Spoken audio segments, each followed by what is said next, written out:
और बड़ी खबर से शुरुआत कर रहे हैं। इस वक्त जयपुर से बड़ी खबर आ रही है। खुले हुए बोरवेल पर मुख्यमंत्री ने सख्त निर्देश जारी किए हैं। मुख्यमंत्री की तरफ से कहा गया है कि 2 सप्ताह में पूरा करे सर्वे का काम। कहां पर बोरवेल खुले हुए हैं, क्या स्थिति है, यह एक गंभीर मसला है, क्योंकि हाल फिलहाल में लगातार बोरवेल में गिरने से बच्चों के हादसों में इजाफा हो रहा है और इसी पर गंभीरता बरतते हुए, इस मामले को गंभीर मानते हुए सीएम ने सख्त निर्देश जारी करते 2 सप्ताह के अंदर अधिकारियों को निर्देश दिए। आज की बैठक में सर्वे करने के बाद उचित कार्रवाई भी हो, यह भी सुनिश्चित किया जाए। मुख्यमंत्री की तरफ से साफ कह दिया गया है, सर्वे करें, बोरवेल का पता लगाएं, क्या स्थिति है हर जिले में, और सर्वे करने के साथ ही साथ यह पता लगाने के साथ ही साथ कि बोरवेल कहां पर कितनी स्थिति में है और उनको ढकने के भी पूरे इंतजाम किए जाए, उचित कार्रवाई भी की जाए लापरवाह लोगों के खिलाफ।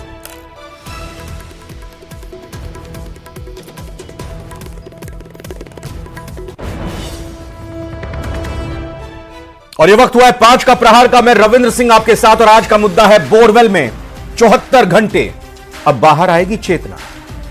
कोटपुतली में 4 दिन हो चुके, 4 दिन से रेस्क्यू ऑपरेशन चल रहा है और इस रेस्क्यू ऑपरेशन के बाद भी चेतना बाहर नहीं आ सकी है। नए गड्ढे के तैयार होने के बाद रेट माइनर्स को पाइप से 170 फीट नीचे उतारा जाएगा। जो एक नया गड्ढा उस बोरवेल में जहां बच्ची गिरी है उसके बराबर में, उसके पैरेलल, उसके समानांतर बनाया गया है, वहां रेट माइनर्स को नीचे उतारा जाएगा। बुधवार सुबह 8 बजे से 170 फीट का गड्ढा खोदा जा रहा है। तो सोमवार दोपहर करीब 2 बजे से 700 फीट गहरे बोरवेल में चेतना नाम की बच्ची फंस गई थी और 74 घंटे से यह भूखी प्यासी। मंगलवार के बाद से उसका मूवमेंट भी कैमरे में कैद नहीं हुआ है, नहीं दिखाई दी है कोई मूवमेंट। उसकी वर्तमान कंडीशन को लेकर कोई भी कुछ नहीं कह पा रहा है। सवाल उठता है कि चेतना को निकालने में इतना समय क्यों लग रहा है? क्या कोई प्रशासनिक स्तर पर चूक हुई है? क्या हमारा आपदा प्रबंधन इतना मजबूत नहीं कि एक बोरवेल से मासूम को बाहर निकाला जा सके? रेस्क्यू में क्या मुश्किलें आ रही हैं? तमाम सवालों पर चर्चा करेंगे। पहले आपको एक रिपोर्ट दिखा।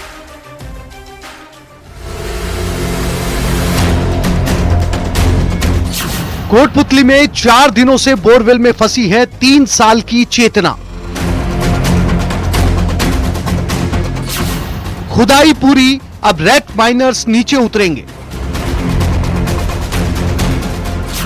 एनडीआरएफ के सुपरविजन में सुरंग बनाने का काम। मासूम की हालत को लेकर चिंता, दुआओं का दौर। बोरवेल में 74 घंटे अब बाहर आएगी चेतना। मेहमान जो जुड़े हैं परिचय करा देते हैं कि करके। राजकुमार शर्मा जी कांग्रेस से हैं, बहुत बहुत स्वागत है राजकुमार जी आपका। डॉक्टर मिथिलेश जैमिनी वरिष्ठ पत्रकार, बहुत बहुत स्वागत मिथिलेश जी आपका। योगेंद्र जोशी जी पूर्व पुलिस अधिकारी, आपका बहुत बहुत स्वागत योगेंद्र जी। और हीरालाल सेन ग्राउंड से मौजूद हमारे संवाददाता, लगातार 4 दिन से हर पल की अपडेट आप तक पहुंचा रहे हैं। जयपुर ग्रामीण इलाके में कोटपुतली उसी गांव में जहां पर चेतना नाम की मासूम गिरी है, उसको बचाने की कोशिश की जा रही है। सबसे पहले हीरालाल सेन के पास ही चलेंगे। हीरालाल, बच्ची की मूवमेंट लास्ट कब दिखाई दी थी, अभी क्या स्टेटस है, यह संक्षेप में मैं चाहूंगा आप इसका जवाब दें और विस्तार से चाहूंगा बताइए। 4 दिन हो चुके हैं, 74 घंटे से ज्यादा का वक्त हो गया है। चूक, लापरवाही कहां कहां हुई है? हम यहां बैठकर स्टूडियो में अंदाजा नहीं लगा सकते, लेकिन आप वहां सर्दी में, धूल मिट्टी में लगातार मौजूद हैं, डटे हुए हैं। पता नहीं आपको खाना मिल पा रहा है सही टाइम पर, नहीं मिल पा रहा है, लेकिन आप अपनी जिम्मेदारी निभाते हुए लोगों तक खबर पहुंचा रहे हैं। आप वहां पर बेहतर तरीके से बता सकते हैं कि इस पूरे मामले में कहां कहां चूक और लापरवाही हुई, क्या किया जाता तो आप भी अब तक चेतना बाहर आ गई होती।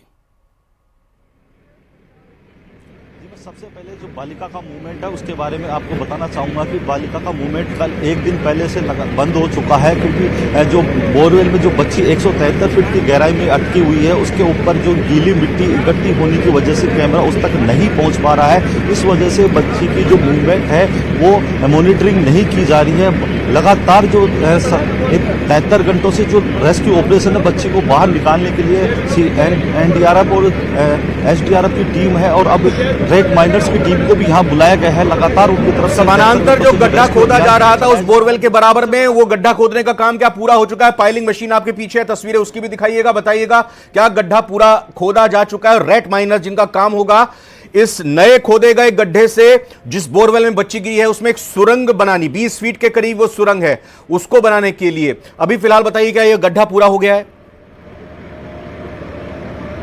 जी अभी इसमें आधा से 1 घंटे का समय और लगेगा, क्योंकि फिलहाल जो हमारे पास नई अपडेट आई है कि 2 से 3 फीट की गहराई का गड्ढा और इस पाइलिंग मशीन द्वारा खोदा जाना है। 20 फीट की यह सुरंग जो बनानी है, जो जोड़ेगी उस बोरवेल को, उस 20 फीट की सुरंग में रेट माइनस जो कि 6 की इनकी संख्या है, ये रेट माइनस वही है जो उत्तराखंड में खदान में मजदूर फंस गए थे, उनको निकालने का काम इन्हीं रेट माइनस ने किया था। सलाम इनके जज्बे को। और कितना वक्त इनको भी लग जाएगा? जब ये आधे 1 घंटे के बाद ये पूरा गड्ढा हो जाएगा तो वो 20 फीट की सुरंग बनने में कितना वक्त लगेगा? दिखाएं तस्वीरें दिखाते हैं आप। टीम के सदस्य उनसे भी बात हुई थी, जो एनडीआरएफ के सदस्यों से जो हमारी बात हुई थी उनके मुताबिक जब ये 170 फीट की गहराई का जो पाइलिंग मशीन से गड्ढा खोद दिया जाएगा, उसके बाद जो एक सुरंग 10 फीट की गहराई जो लंबाई की सुरंग है उसको खोदने के लिए जब रेट माइनर्स की टीम नीचे उतरेगी तो करीबन 5 से 6 घंटे उनको उस सुरंग को बनाने में लग जाएंगे, क्योंकि बताया जाता है कि चूहा जिस तरीके से किसी वस्तु को कुतरता है उसी तरीके से रेट माइनर्स की जो टीम है वो इस सुरंग को बनाती है, क्योंकि मिट्टी नीचे इतनी ठीक बात, यानी 1 से 1.5 घंटा हो गया इस पूरी गड्ढे को खोदने में। 160 फीट 170 फीट के करीब खोदना है और उसके बाद 5 से 6 घंटे का वक्त लगेगा सुरंग बनाने में। अब मैं जानना चाह रहा हूं आपसे, हीरालाल बताइए भाई, इन 4 दिनों के दौरान क्या क्या चूक, क्या क्या लापरवाही हुई कि अभी तक ये बच्ची बाहर नहीं निकल पाई?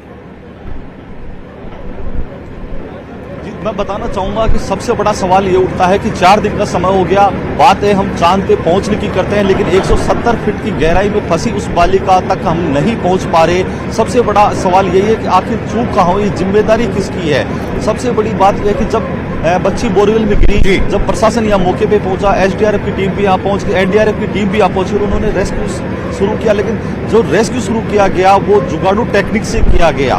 तो प्लान ए जब उन्होंने एग्जीक्यूट किया तो जो जुगाड़ू टेक्निक है उसके ठीक है, दूसरा पॉइंट बाहर निकालने का जो प्रयास था वो विफल हो गया। उसके बाद उन्होंने प्लान बी एग्जीक्यूट किया और पाइलिंग मशीन को यहाँ बुलाया। पाइलिंग मशीन जब यहाँ पहुंची तब तक काफी देर हो चुकी थी, काफी समय व्यतीत हो चुका था, तो सबसे बड़ी चूक तो यही हो गई। लेकिन इसमें जो प्रशासन की ओर से तर्क दिया जा रहा है वो ये कहा जाता है कि जो पाइलिंग मशीन है स्थानीय स्तर पर उपलब्ध नहीं होती, इनको काफी दूर से मंगवाया गया है, तो वहां से ट्रांसपोर्टेशन में काफी समय लग जाता है। इस वजह से पाइलिंग मशीन को यहाँ आने में मैं राजकुमार शर्मा जी के पास जाता हूँ। राजकुमार शर्मा जी के पास जाता हूँ।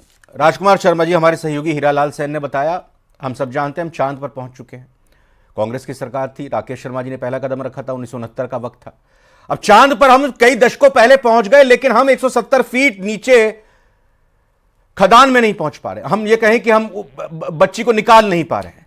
हाँ, मुख्यमंत्री ने आज ये फैसला ले लिया है कि 14 दिनों के अंदर, 2 हफ्ते के अंदर सर्वे कर लिया जाए, पता लगा लिया जाए कितनी बोरवेल हैं, गड्ढे हैं, और फिर कार्रवाई भी की जाए।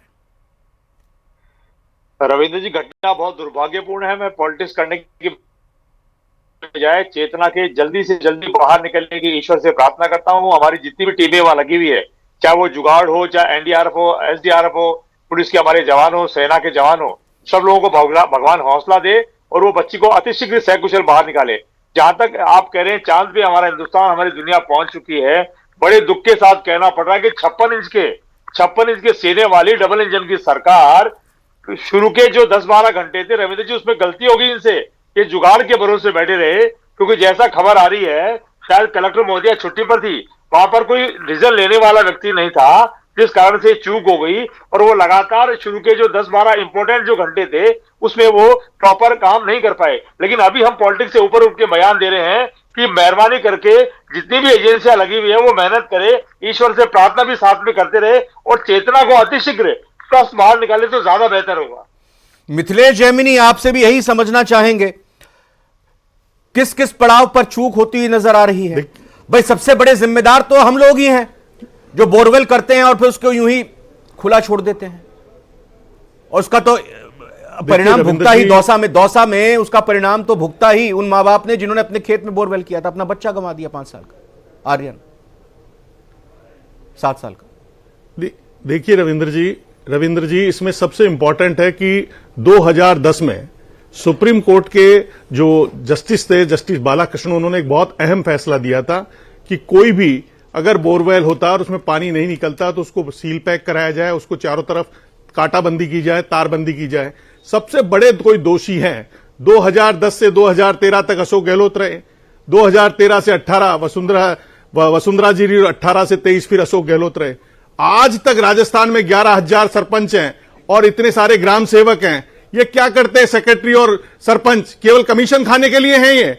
इनको पता नहीं है कि गांव में कौन सा बोरवेल खोदा गया और किस में खाली पड़ा हुआ है। अगर बोरवेल मशीन गांव में घुसती है तो सरपंच को पता होता है, सेक्रेटरी को पता होता है, और पानी निकला या नहीं निकला है गांव में सबको पता होता है। उसके बाद बंद कराने का काम सरपंचों का है।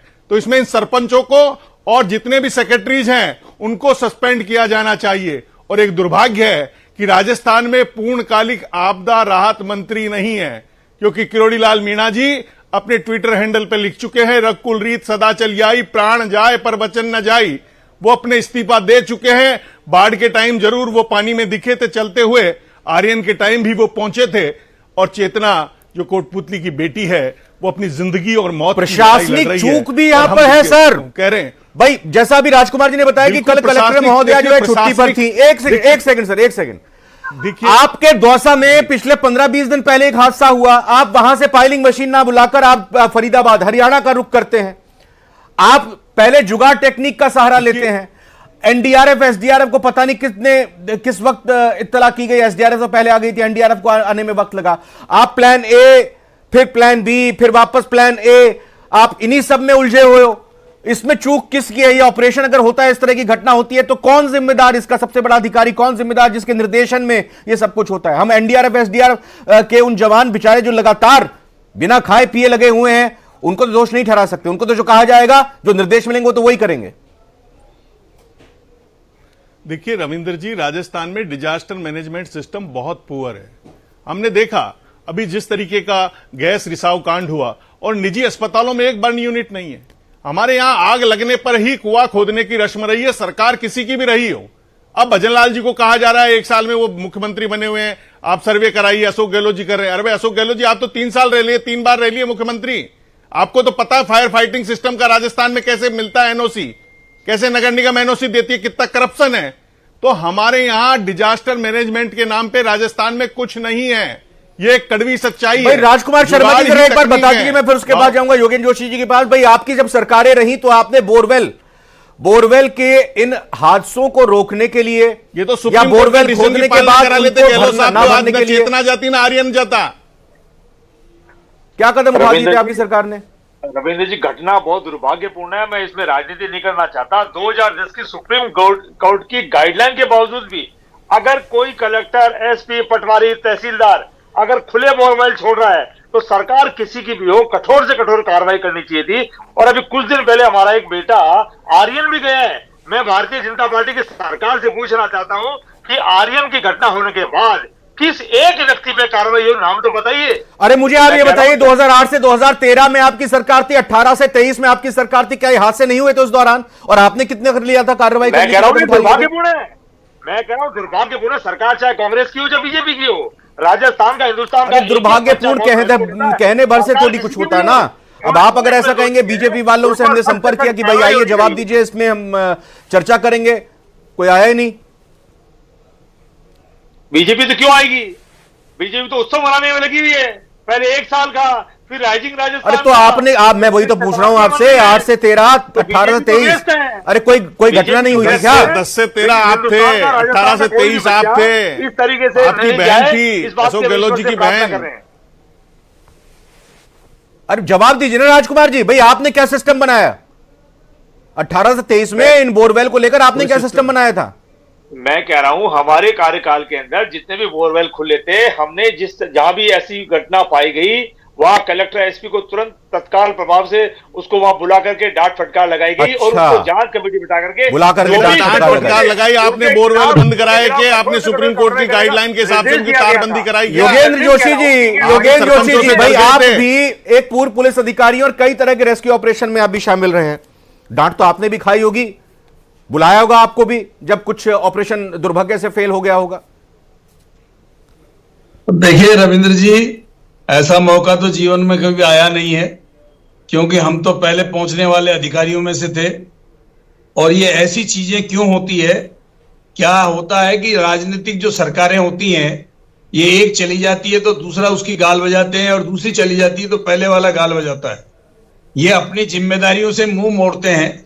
आप देखिए, आपदा प्रबंधन के पास किसी भी तरह के ऐसे संसाधन नहीं है जो इस प्रकार की गंभीर दुर्घटनाओं से सामना कर सकें।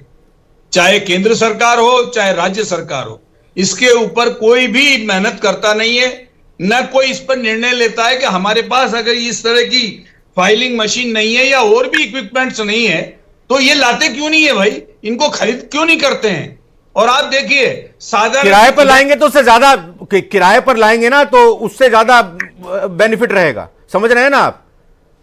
4 बार किराए पे लाएंगे तो वो उतनी कीमत के तो खरीद ही सकते हैं आप समझ रहे हैं? अगर फिर लेकिन इस प्रकार के, रविंद्र जी, इस प्रकार के बच्चे और बच्चियां इनके इंतजार करेंगे क्या? हरियाणा से, नोएडा, दिल्ली से प्रोक्लेन मशीन आएगी, ये मशीन आएगी, वो मशीन आएगी, तब तक बच्चा जिंदा रहेगा।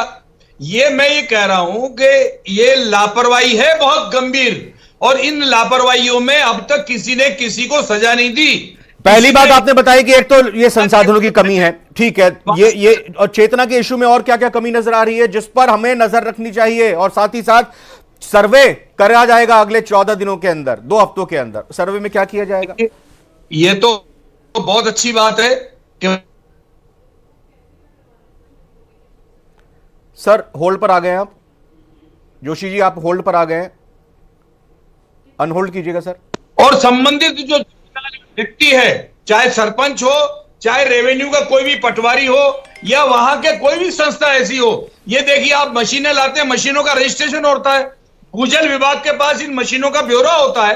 तो अगर जो ये मशीनें काम करती हैं, ये अपने ब्यौरे को भूजल विभाग को देना चाहिए, सरपंच को देना चाहिए, पंचायत में देना चाहिए। और जब सुप्रीम कोर्ट ने निर्देश दे रखे हैं कि इनके जिम्मेदार कौन कौन होंगे, तो देखिए जिले का तो कलेक्टर होता है, चाहे ग्रामीण इलाका हो, चाहे कोई सा इलाका जी, हर कलेक्टर को बांधना पड़ेगा, उसकी जिम्मेदारी निश्चित करनी पड़ेगी। चेतना के अगर केस की बात करूं योगेंद्र जोशी जी, भाई अगर कोई हादसा होता है, दुर्घटना होती है, सबसे पहले पुलिस को इत्तला की जाती है, पुलिस प्रशासन को बताता है कि मामला इस तरह से आ चुका है सामने, फिर एनडीआरएफ एसडीआरएफ को कॉल किया जाता है, संसाधन मंगाए जाते हैं। इस केस में आपको देरी होने के पीछे के कारण, और फिर पहले प्लान ए इस तरह से हुक डाल का देसी जुगाड़ से बच्ची को निकाला जाए, या फिर फरीदाबाद से, हरियाणा से मशीन बुलाई जाए, या दौसा वाली मशीन, फिर जब हरियाणा वाली मशीन फेल कर दी उसको बुलाया जाए। ये सारे निर्देश कौन देता है? किसके कंट्रोल में, किसके निर्देशन में सारे ऑपरेशन होते हैं? जिला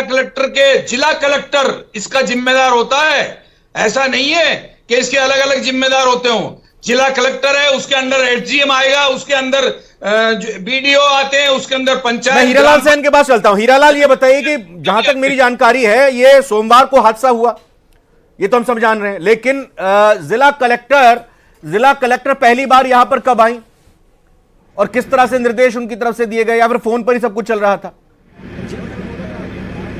मैं बताना चाहूंगा कि 23 दिसंबर की दोपहर में यह हादसा हुआ था। उसके बाद जो जिला कलेक्टर है, जिनके ऊपर इस पूरे जिले की जिम्मेदारी है, प्रशासनिक व्यवस्थाओं की जिम्मेदारी है, अवकाश पे चल रही थी। कहा बताया जा रहा है कि माता जी अवकाश, बीमार होने की वजह से वो अवकाश पे थी। कल रात को जिला कलेक्टर मामले की गंभीरता को देखते हुए जब उनके पास ये जानकारी पहुंची कि उनको आना चाहिए, तो वो तुरंत यहाँ पहुंची और अधिकारियों से चर्चा करके उनसे बात की और उनको आवश्यक दिशा निर्देश दिए। साथ ही आज जिला कलेक्टर सुबह भी आई थी और अभी भी वो जिला कलेक्टर यहाँ रेस्क्यू ऑपरेशन जहाँ चल रहा है उस मौके पे मौजूद है। तो उस दौरान आप यहाँ पर जब देख रहे हैं, यहाँ पर पूरा ऑपरेशन की जो कमान है वो किसके हाथ में है? किस तरह से भाई प्लान ए तैयार किया जाए, या फिर ये फेल होने पे प्लान बी किया जाए, यहाँ पर किसके निर्देशन में सब कुछ आप देख रहे हैं? जी मैं बताना चाहूंगा कि जिला कलेक्टर के अनुपस्थिति में जो एडीएम है, जो एसडीएम है, जो प्रशासनिक अधिकारी है, उनके दिशा निर्देशों के अनुसार ये प्लान ए और बी एग्जीक्यूट किया जाता है। सोमवार को दोपहर में हादसा होता है, बुधवार शाम को कलेक्टर महोदय आती हैं। ठीक है, तबीयत खराब उनकी थी, इसको भी हमें कंसीडर करना चाहिए।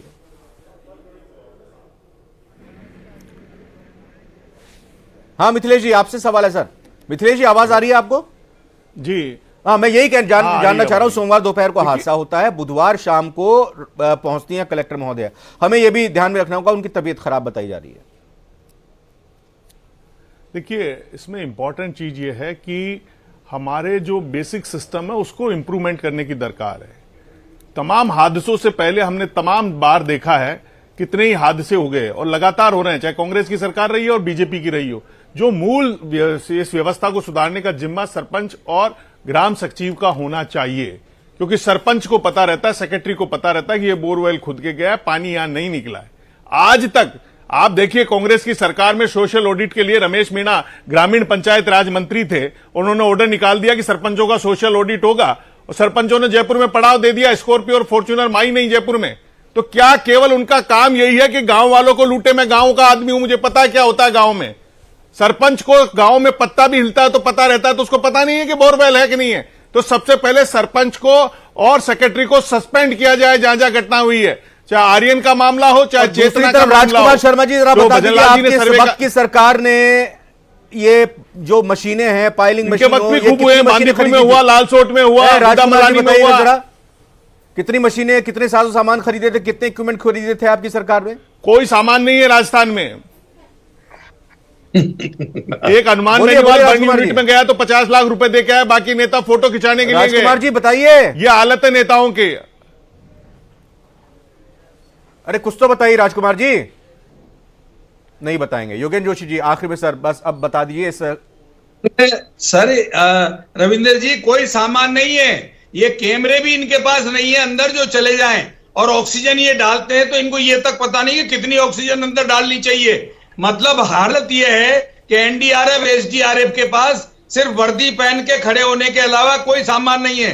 तगारी, फावड़े, ये काम आप इनसे करा ली, लेकिन इतनी और एक ये बात भी बड़ी विडंबना वाली बात है, जैसी जानकारी मिली है उसके मुताबिक बच्ची 74 घंटे हो गए तब से भूखी प्यासी है। इससे पहले भी घटनाएं हुई हैं। इससे पहले की घटनाओं में हमने देखा कि बच्चे को रस्से के सहारे और जरूरी साजो सामान के सहारे कुछ खिलाने पिलाने की चीज वहां तक पहुंचाई गई, और उन तस्वीरों को भी दिखाया जब उन्होंने उसको वहां पर खाया। ये यहां पर फिलहाल पूरा मामला नदारा दिख रहा है। हो सकता है कि ये पॉसिबल ना रहा, लेकिन बस उम्मीद हम सबको यही करनी चाहिए, दुआ यही करनी चाहिए कि जल्द से जल्द चेतना तक पहुंचा जा सके और उसको सुरक्षित बाहर निकाला जा सके। और सबसे बड़ी बात यह कि आज के बाद इस तरह की घटनाएं ना हो, इसके लिए सख्ती सरकार को बरतनी चाहिए, उसके लिए कोई भी कदम उठाना पड़े। फिलहाल 5 का प्रहार न्याय।